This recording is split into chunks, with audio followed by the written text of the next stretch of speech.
Magandang gabi, Pilipinas! Bayan para matiyak ang isang ligtas at kaaya-ayang lugar para mag-aral, nanguna si Pangulong Ferdinand R. Marcos Jr. sa Brigada Eskwela sa Navotas City. Ininspeksyon ng Pangulo ang ginagawang paglilinis at pagsasaayos ng mga silid-aralan, nakiisa sa pagpipinta at inobserbahan ang tarabasa at storytelling session sa Kapitbahayan Elementary School. Isasagawa ang Brigada Eskwela sa buong bansa hanggang sa June 5 bilang paghahanda sa pagbubukas ng klase sa Lunes. Yan ang ulat ni Kenneth Pasyente. Taon-taon nang nakikibahagi sa Brigada Eskwela si Mirasol. Paraan niya ito para matiyak na malinis at ligtas ang papasukang classroom ng kanyang anak na grade 2 na sa pasukan. Sobrang mahalaga, sir, kasi para iwas na din sakit. Yan.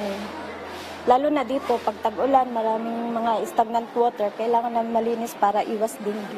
Yan din ang gustong masiguro ng pamahalaan. Kaya naman mismong si Pangulong Ferdinand R. Marcos Jr. ang nanguna sa pag-arangkada ng Brigada Eskwela sa Navotas City. Ininspeksyon ng Pangulo ang ginagawang paglilinis at pagsasaayos ng mga silid-aralan sa Kapitbahayan Elementary School na pinakamalaking eskwelahan sa SDO Navotas na may 4,292 na estudyanteng inaasahan sa Lunes. Ang Pangulo nakiisa pa sa pagpipintura ng isang silid-aralan kasama ang volunteers. Nakakatuwang makita na full blast tayo sa educational sector at lahat ng pangangailangan ay na hanggat kaya bigay ng pamahalaan binibigay natin. Sinilip din niya ang mga CCTV sa eskwelahan na makakatulong na matiyak ang kaligtasan ng mga estudyante. I think dito sa eskwelahan na ito, they have 16 cameras. 16 cameras para bantayan at tiyakin na yung mga bata ay ligtas at safe sila at kung merong mangyari, alam kagad ng mga teacher, alam kagad ng mga administrator. Mainam na puno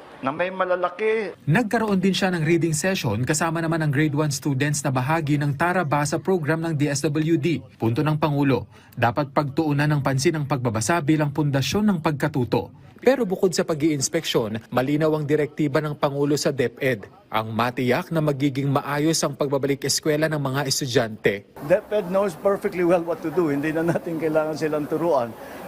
But yun na nga, we are just improving the facilities. Kung may instruction man ako, tiyakin nila na handa sila sa pagbukas ng eskwela, ng klase. Para naman hindi nabibitin yung mga bata, tuloy-tuloy ang kanilang pag-aaral. Tiwala naman si DepEd Secretary Sonny Angara na magiging positibo ang resulta ng pag-arangkada ng 3-term academic calendar ngayong school year 2026 to 2027. Binigyang diin ng kalihim na magiging daan ang hakbang na ito para maging balanse ang pagkatuto at pahinga ng mga mag-aaral, gayon din ng mga guro. We're hoping na mas maganda yung learning outcomes dahil yung teacher mas may oras siya maghanda, may oras siya mag-train.